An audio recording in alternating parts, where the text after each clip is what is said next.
Tom Homan saying AOC going to jail. What? That's exciting. I'm clickbaiting by saying that. It's effectively what he said. Let me play the clip, and then we can get the real context. AOC has commented on this. But Tom, you got AOC out there, Alexandria Ocasio-Cortez, Congresswoman, putting out a webinar, doing a webinar to help illegals avoid, I guess, apprehension, giving tips about how to continue to remain in the country and ultimately game the system. And I sent an email today to the Deputy Attorney General. At what level is that impediment? Is that impediment? I'm not an attorney. I'm not a prosecutor. Is that impediment? Is that impeding our law enforcement efforts? If so, what are we going to do about it? Is she crossing the line? So I'm working with the Department of Justice and finding out where is that line that they cross. So maybe AOC is going to be in trouble now, but I need the AOG to opine on that. But because there's impediment is impediment, in my opinion. I'm not a prosecutor, but we need some further guidance on that. But again, if we have to take every federal dollar out of the city, we'll do it. I mean, we're done. This is anymore. So AOC has responded with the SpongeBob meme text. Maybe she's going to be in trouble now. Maybe he can learn to read. The Constitution would be a good place to start.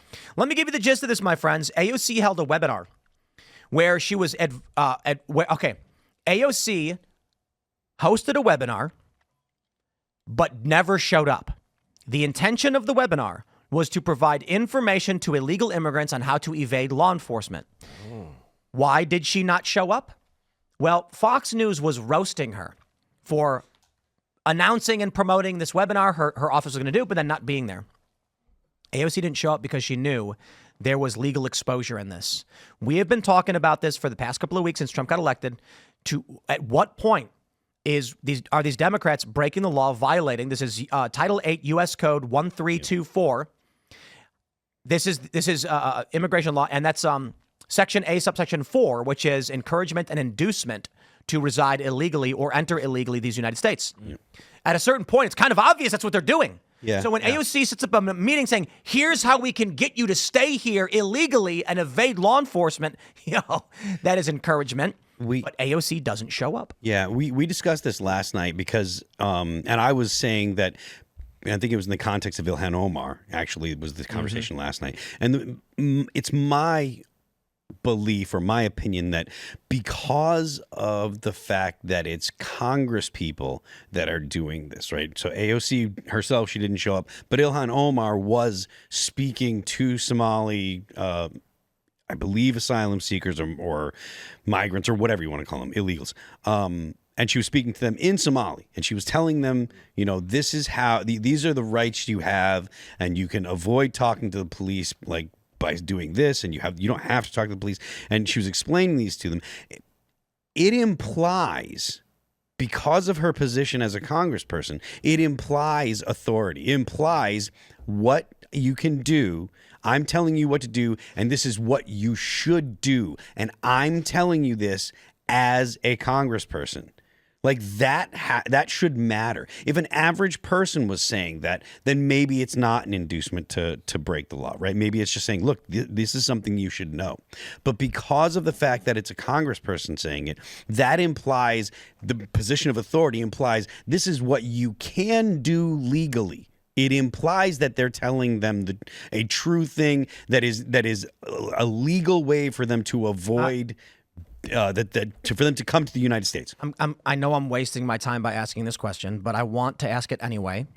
Do you think AOC should be criminally charged for encouragement, inducement, or impediment to law enforcement? Give us a 1 in chat for yes and a 2 in chat for no. I know everyone's going to put 1. I bet no. No twos. The reason I ask this is to ask the panel here. Nate, I'll ask you. Do you think AOC or any Democrat should be criminally charged if they're impeding law enforcement or encouraging criminal immigration? Hey, what's good for the goose is good for the gander. So that's yes? Yes. I say yes. I'm biased, so. I assume it's a yes from everybody. Yes. I mean, someone put 1.5. Okay. Still 1. Yeah, it's true. Well, it does round up. The law's the law. Well, the issue here's the issue I have. If they had done it from the House floor, then they could probably get away with it. Yeah, because of the speech and debate clause or whatever. Outside of the House of Congress, Good call. I do see some 7. That's the wrong number. A 3. What are you guys doing? So here's the issue I see. It is illegal to do this. And if you go back to 2008, there's this video where Hillary Clinton is talking about building a border barrier. Bernie Sanders is talking about securing the border. Democrats were like, nobody's on board with illegal immigration. But over the past 10 or so years, it has become commonplace among Democrats to advocate literally breaking the law, advocating for illegal immigration. It became normalized. Now they're all doing it. No one is saying anything about it. We cannot just accept that they've normalized this. We can't sit back and say, well, I know it's a federal crime to do this, but we shouldn't enforce against it because it would be a step too far. They stepped too far when they began breaking the law and encouraging illegal activity. If we do not, and what does this mean? Oh, they get a fine. You'll get a 30-day court supervision and a $50 fine. Don't do it again. And then if they do it again, we ramp it up and we say, look, we are going to enforce against this. I don't think AOC should go to jail for putting on a webinar, but I think she should get a fine of $100 and they should say, don't do it again, court supervision. Otherwise, it just keeps getting worse. If we're the party of the law and order, we need to establish and follow through with our law and order. Yeah, I mean, I made the point the other day that, Congress, there are multiple ways to reprimand Congress people. Censure's been all but forgotten about. And it is actually, it doesn't have significant ramifications, but it does go into the record that, into the Library of Congress. This person broke the rules. They behaved poor. They behaved in an unlawful way, and we censured them for it. It's probably worth doing, in my opinion. And they don't do it anymore. Because a lot of the reason is because Congress doesn't want to seem like they're siding against Congress. The Senate is definitely, if you look at Marco Rubio is the only guy that got a super majority of votes in the Senate, and it's because he's a senator. Otherwise, do you guys remember perp walks? Yeah. Oh, yeah. Man, those were the days, huh? That's bringing the shame back. When the Democrats, Shame is a good thing. When the Democrats changed their opinion on illegal immigration, it all started in 1993. And the reason why is there's somebody significant within the Democrat Party that died in 1993, Cesar Chavez. He used to go down to the border and whip guys coming across the border and send them back to Mexico because of the fear of what it was going to do to the wages of American workers. But and what they did, the other thing that happened in 1993 was Congress passed the National Voter Registration Act, which basically forced DMVs to start allowing people to register, or actually, forced them to allow them to register to vote at the DMV. And the very first state in U.S. history, the state of Washington, allowed illegal immigrants to get driver's licenses. And it started growing from there. There's another piece of the puzzle, and that is Ronald Reagan in California offering up amnesty to illegal immigrants, creating a voting generation that had an interest in the previous generation, who was not American, having access to public funds. So you could actually read about how the chain of events occurred. There's a bunch of illegal immigrants. Ronald Reagan says, okay, we're going to grant them amnesty, or we're going to give them sanctuary. We're going to pass a bill where, they can live and reside. And what ends up happening with this, this actually might have been in the 90s. I could be totally screwing the story up.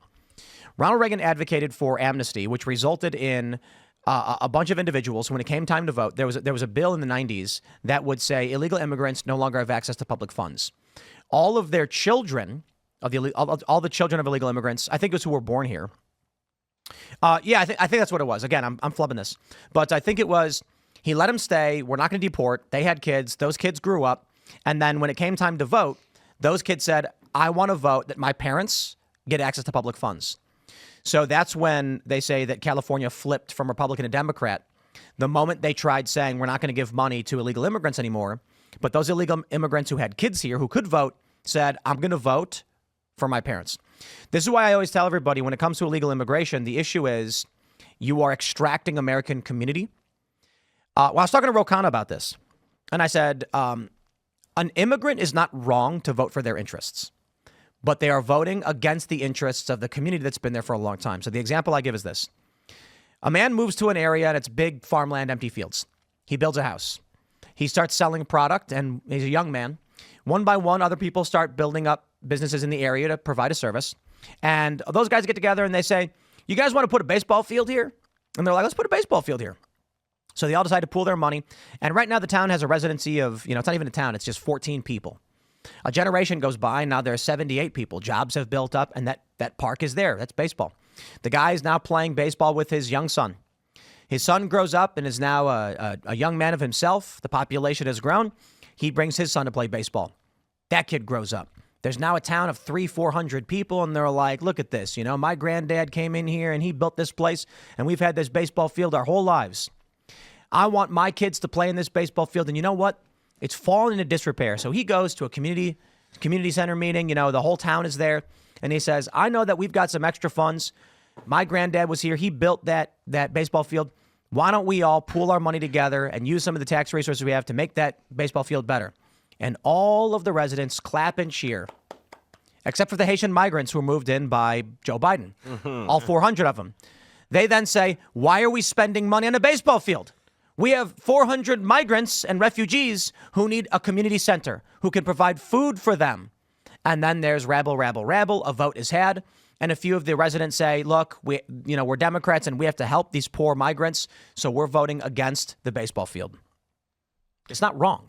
It's not factually incorrect. The migrants are there. They do need resources to accommodate them. The issue is when you bring in people who are not members of the community, they will vote against the interests of the community. And it's not fair to the people who planted trees whose shade they knew they would never sit beneath. What we end up with is this culture where Democrats are chopping down all the trees for quick fuel, leaving the future barren. And then you have the right, which is not just Republicans, largely not Republicans. It's MAGA, let's be honest. The Republican Party has failed miserably. But now that Trump has taken it over, these are people who are trying to plant those trees, have families, have kids, and build a society where there will be a baseball field or whatever you think it might be in the future, and it will be funded and repaired. So to put it simply, as I told Ro Khanna, you're not wrong to vote for your parents. You're not wrong to vote to say, hey, look, man, my dad needs help. But it's not fair that people come here illegally, they break our laws, and then a generation later, those children can vote against the interests of the honest, hardworking American. Yep. Well, this brings up the issue of birthright citizenship that Trump just did these executive order and the courts are trying to stop it. So that's one of the issues right now that's going on is that whether or not somebody who is born to illegal aliens is actually an American citizen because they're not born under the jurisdiction of the United States when their parent is here illegally. I agree. We need to get rid of birthright citizenships. It's very important. Beat this. It's going to be the end of America if we keep having these anchor babies or second generation folks coming into our world. Well, if they don't have our American values and they have their own values from their own country, where it's not a melting pot, we're like multicultural. It's the end. That's the end of America. That's half of it, though, because it's true. We want American values, the Constitution, free speech, all the things that are enshrined in it. But that was the point I was making. When they make the argument, they're like, hey, look, some of these people who come to America really do love and believe in America. Yeah. I've heard it over and over again. It's like, I know somebody who's a DACA recipient and they're big fans of Trump. And I'm like, listen, what happens is that kid is going to be presented with a vote. Mm-hmm. Will the vote benefit his parents who are not citizens, or will it benefit the community of the United States? They will vote for their parents. They should vote for their parents. It is the right thing to do to stand up for your parents. But that's the problem with extracting American community and bringing in 10 to 20 million new people, whether legally or illegally, in 4 years. Yeah. It's not that they're voting incorrectly. It's not they're voting morally wrong. It's they're voting against the interests of people who live here. Yeah. We need to go back to the 1920s where we did like a moratorium on all immigration. It was very limited back then. It was like 7,000 deportations. But we had Irish, Italian, no one spoke the same languages. Now they're all white folks apparently, but nobody spoke the same language and nobody got along. So they cut it off until 30, 20 years. Sagar and Jedi does great points on this. And they cut it off and then everyone started assimilating, started speaking English, the same language. And then we brought it back. Thanks for checking out this clip from Timcast IRL. Make sure to watch the show live Monday through Friday at 8 p.m. Subscribe to this channel and we will see you all there.